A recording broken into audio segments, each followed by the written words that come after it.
आम्हाला सरकार करणं लोकशाहीच्या तत्वावर संविधानिक जे आमचे अधिकार आहेत त्याच्यावर कोणता गदा येऊ नये, आमचे अधिकार हिरावून घेऊ नये।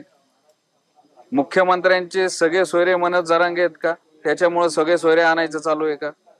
ज्या अनुसूचित जाती, अनुसूचित जमाती, ओबीसी, व्हीजेएनटीचे जातीचे दाखले द्यायचा जो अधिनियम आहे त्याच्यामध्ये तुम्ही असे ढोबळ शब्द टाकताय, सगळे सोयरे, गणगोत, सोयरिकी।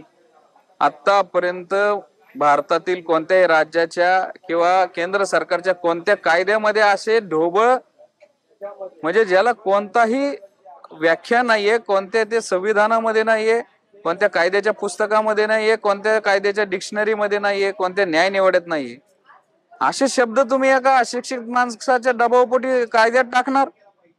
तुम्ही काय दाखवून देताय? कोणता पायंडा पडताय? कायदे तुम्हाला मनोज जरांगेंचे शब्द कायद्यामध्ये टाकणार, तुम्ही त्यांचा ऐकून कायदे बनवणार? तमाम महाराष्ट्रातल्या 55 ते 60% ओबीसीवर, ओबीसीच्या आरक्षणावर तुम्ही असे शब्द टाकून गदा आणणार?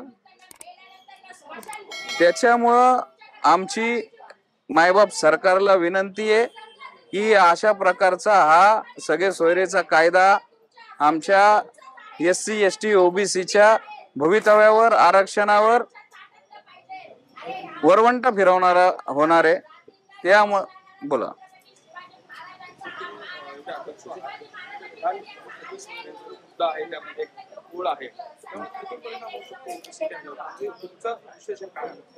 मुळातच